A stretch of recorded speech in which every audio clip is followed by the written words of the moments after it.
Hello everyone, তো কেমন আছো সবাই? আশা করি সবাই খুব ভালো আছো, আমিও ভালো আছি। তো আজকে ছেলেকে দিয়ে বিছানার চাদর চেঞ্জ করালাম। অ্যাকচুয়ালি ও পারেনি সেভাবে, ছোট তো।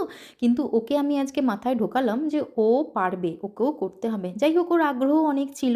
আজকে আমি অন্যান্য দিনও চাদর চেঞ্জ করাবো কোনো কাজের সময়, ও থাকে ঠিকই পাশে, মানে বদমাইশি করে, এদিক ওদিক হয়। কিন্তু আজকে ওকে বললাম যে তুই চাদর চেঞ্জ করবি বিছানার। ও খুব এক্সাইটেড হলো, দেখলাম আমি ওর মধ্যে খুব এক্সাইটমেন্ট দেখে আমি বললাম চলো তুমি আমার সাথে সাথে হেল্প করে দেবে। তো যা যা বলছিলাম তাই তাই করছিল। কারণ আমি না ভবিষ্যতে বলতে চাই না আমার বাবু কিছুই পারে না, আমার বাবু এই জানে না, আমার বাবু ওটা কোনো দিন করেনি।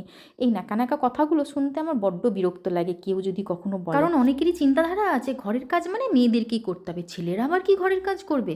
আমার মনে হয় তাদের না মানসিক সমস্যা আছে। অনেকেরই আবার চাকরিওয়ালা বউ খুব পছন্দ, আবার উদাহরণও দেওয়া হয় এই বউ চাকরি করছে, ওই বউ কি সুন্দর সংসার সামলাচ্ছে। কেন? চাকরি যখন একটা মেয়ে করে সংসার সামলাতে পারে, তাহলে একটা ছেলেও চাকরি বাকরি করে সংসার সামলাতে পারে না কেন? একটা সংসার একার দ্বারা সবসময় সবটা সম্ভব নয় করা। ছেলে মেয়ে দুজনে মিলে সমানভাবে যদি সংসারটা সামলায় না, তাহলে সেই সংসারে সুখ শান্তি সমৃদ্ধি সব কিছুটাই ভালোভাবে বজায় থাকে। তাই আমিও আমার ছেলেকে সবটুকু শেখাতে চাই, যাতে ভবিষ্যতে কোনো বাড়ির আদরের সন্তানকে নিয়ে এসে তাকে কষ্ট না দেয় অযথা, সেও যেন হেল্পিং হ্যান্ড হয় তার।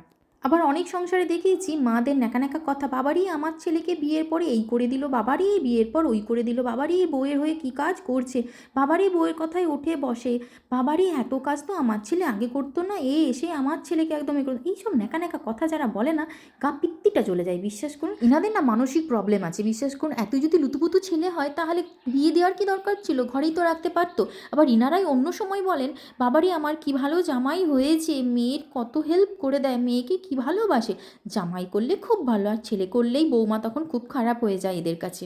অযথা কেউ গায়ে মাখবেন না, আর বাজে বাজে কমেন্ট করবেন না, ভালো না লাগলে স্কিপ করে যাবেন। কাউকে উদ্দেশ্য করে কথাগুলো বলিনি, অযথা গায়ে মাখবেন না। অনেক ভিডিও অনেক কিছু দেখে আমার এই কথাগুলো মনে হয়েছিল, তাই আমি এখানে বলে ফেললাম।